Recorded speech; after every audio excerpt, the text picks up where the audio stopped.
देश में चाहे जितनी जागरूकता फैलाने की मुहिम आप कर लीजिए, चाहे जितनी भी कवायद कर लीजिए, लेकिन कुछ नीच कुछ हैवान ऐसे बसे हुए हैं देश के चारों ओर, हर प्रदेश हर देश के पूरे कोने कोने में, जो सुधरने का नाम नहीं ले रहे, जो बदलने का नाम नहीं ले रहे। उनकी जो सोच है, उनकी जो दकियानुसी सोच है, वो कहीं ना कहीं मानवता को शर्मसार करने के लिए हर दिन सामने आ ही जाती है। दोस्तों नमस्ते, मैं हूं Ajay Sahni, star real reporter news के अपने पेज पे पुनः एक बार जय जयकार करने हेतु आया हूं आप सभी के बीच में। और राजसमंद जो जिला है, वहां के गांव में पंचों के तालिबानी फैसले के तहत पति पत्नी को गांव में सरेआम लाठी डंडों से घंटों पीटा गया, पति पत्नी को बंधक बनाकर पीटा गया।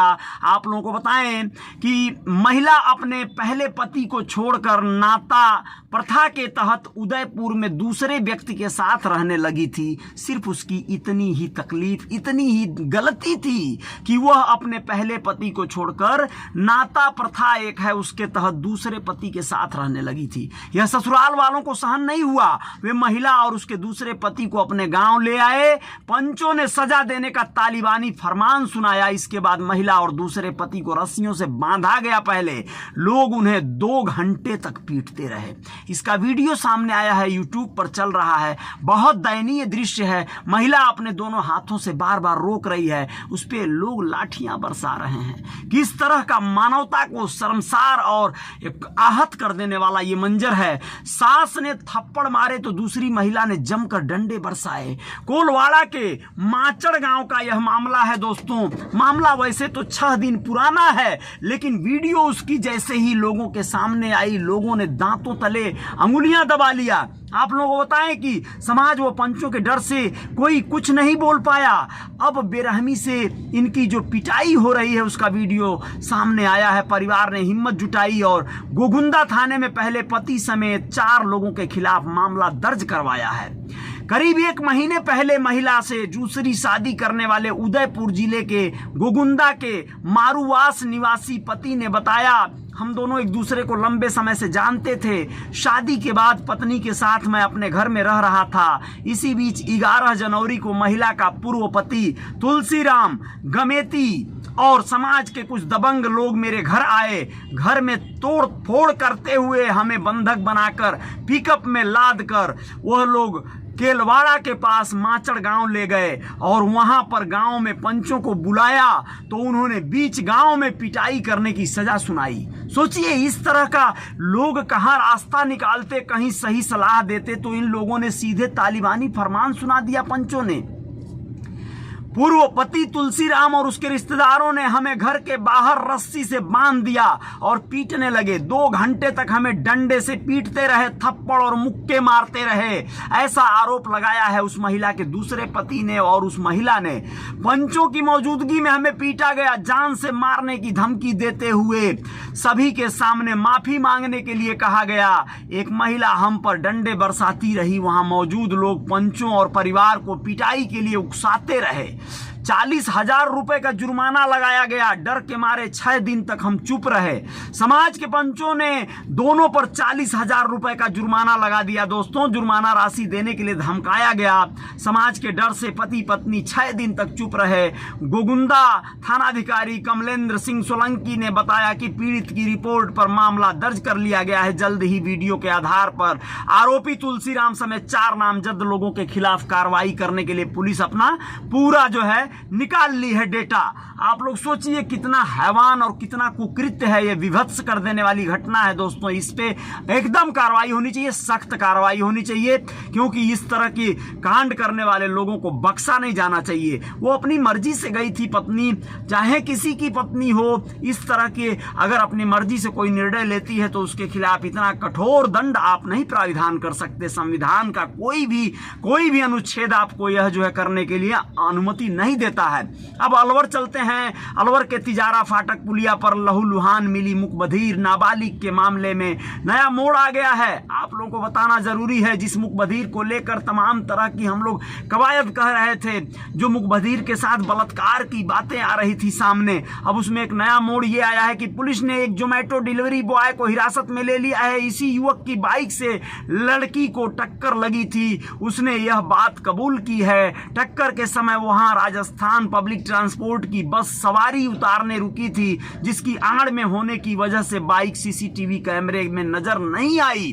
सोचिए आप लोग, कई बार इस तरह की घटनाएं होती हैं जब हम लोग किसी और को मुलजिम समझ लेते हैं, कांड कोई और किया रहता है, आरोप किसी और पर लग जाते हैं। बहुत सारे लोग, और मैं भी स्वयं यह न्यूज़ दिया था कि वो बस में उसको लोग घुमाते रहे, बस में उसके साथ बलात्कार हुआ निर्भया की तरह। लेकिन अफसोस देखिए कि बस के आड़ में उस लड़की को उस बाइक ने टक्कर मारी और आगे बढ़ गया, लहूलुहान वह पड़ी रही, और उसकी वजह से यह लोग जान नहीं पाए कि क्या मामला हुआ था। मामले में एसपी तेजस्विनी गौतम बुधवार को खुलासा कर सकती हैं। पुलिस ने यह तो पहले ही मान लिया था कि नाबालिग से गैंगरेप नहीं हुआ है, अब उसके तथ्य भी जुटाए गए हैं। फूड डिलीवरी बॉय ने भी कबूल किया है कि लड़की को उसकी बाइक से टक्कर लगी थी, इसके बाद वह सीधा निकल गया था।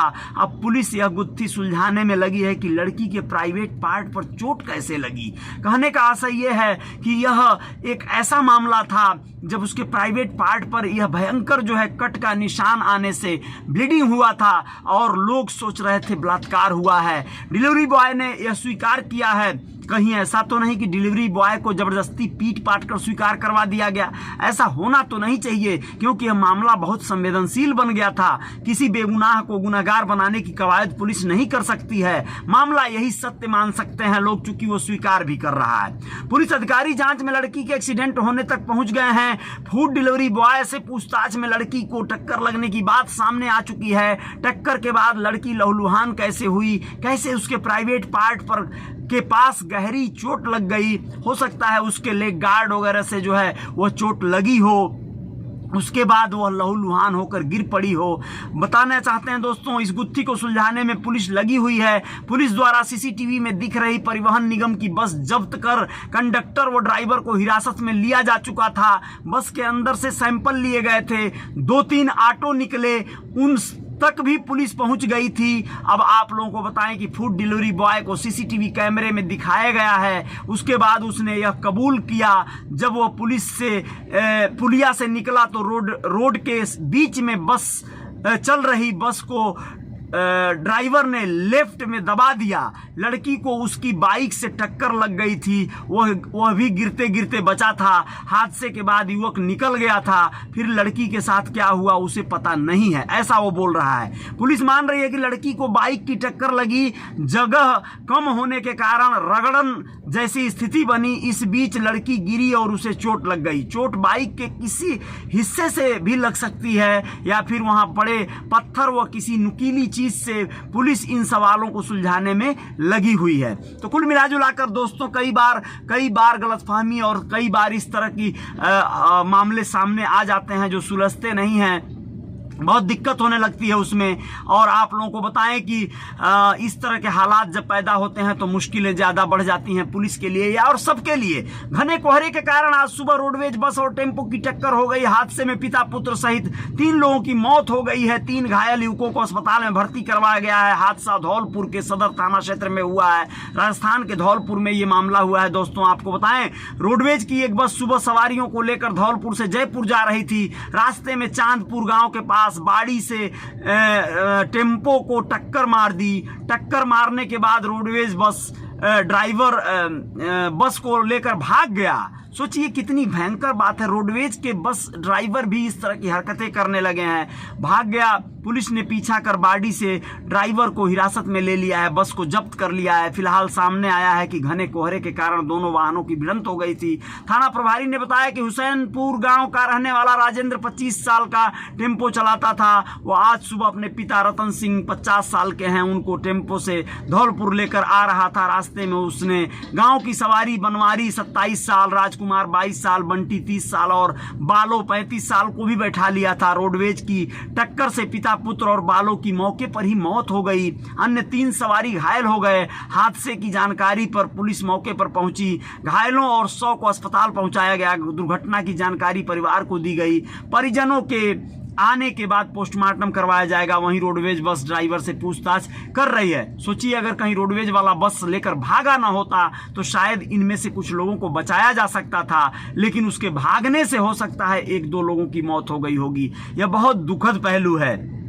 कुल मिला जुलाकर आप लोग जो है यह एक्सीडेंट की जो भीषण खबरें सुन रहे हैं यह बहुत ही हृदय विदारक हैं और राजस्थान में कुछ ज़्यादा ही मामले इस समय हो रहे हैं। दोस्तों आप लोगों को और एक खबर बता देना जरूरी है। जयपुर के विश्वकर्मा थाना इलाके में आज सुबह एक बड़ा हादसा हो गया। हादसे में मिनी बस पलट गई, 2 सवारियों की मौके पर ही मौत हो गई है, 5 सवारियां घायल हो गई हैं। सभी घायलों को कांवटिया अस्पताल पहुंचा दिया गया है। वहीं मृतकों के शवों का कांवटिया अस्पताल की मोर्चरी में रखवा दिया गया है। मृतकों के नाम रामनगर निवासी कविता शर्मा और किशन शर्मा बताए जा रहे हैं। टीआई वेस्ट मनफूल सिंह ने बताया कि घटना आज सुबह करीब 8 बजे की है। हादसा वीकेआई के रोड नंबर 17 पर प्रेम इंडस्ट्री चौराहा पर हुआ है, जहां ट्रक को साइड देने के चक्कर में रूट नंबर 55 पर चलने वाली बस पलट गई। मनफूल सिंह ने बताया कि वीकेआई के रोड नंबर 17 पर प्रेम इंडस्ट्री चौराहा पर 14 नंबर रोड की तरफ से एक तेज रफ्तार ट्रक ने सामने से आ रही 55 नंबर रूट पर चलने वाली मिनी बस को टक्कर मार दी, जिससे मिनी बस अनियंत्रित होकर पलट गई। ट्रक का पिछला हिस्सा मिनी बस से टकराने से यह हादसा हुआ है। बस के पलटने से सवारियों में हाहाकार मच गया। हादसे की सूचना के बाद विश्वकर्मा थाना और हरमाड़ा थाना की पुलिस मौके पर पहुंची और सिविल डिफेंस को सूचना दी गई। मौके पर पहुंची सिविल डिफेंस की टीम ने बस में फंसे सभी घायलों को बाहर निकाला और अस्पतालों में भर्ती करवाया। इस दौरान 2 की मौत हो गई। 2 मृतकों के शवों को कांवटिया अस्पताल की मोर्चरी में रखवा दिया गया। दुर्घटना के बाद ट्रक और बस दोनों के ड्राइवर और कंडक्टर मौके से फरार हो गए हैं। वहीं एक्सीडेंट होने से रोड पर लंबा जाम लग गया। दुर्घटना थाना पुलिस ने जाम को खुलवाया। फिलहाल दुर्घटना थाना पुलिस मामले की जांच कर रही है। दोस्तों बहुत ही दुखद पहलू है। लोग जो है बहुत संभाल कर नहीं चल पा रहे हैं, इस वजह से एक्सीडेंट बहुत बढ़ गया है। और कुछ मामला ठंड के कारण ऐसा हो रहा है, कोहरे के कारण हो रहा है, लेकिन आप सबको सावधानियां बरतनी पड़ेंगी, वरना हादसे तो आपको हर मोड़ पर हर एंगल पर इंतजार कर रहे हैं। जय जयकार जारी रहेगी। आप लोग रियल रिपोर्टर न्यूज़ के साथ बने रहिएगा और बहुत बहुत शुक्रिया, बहुत बहुत धन्यवाद दोस्तों।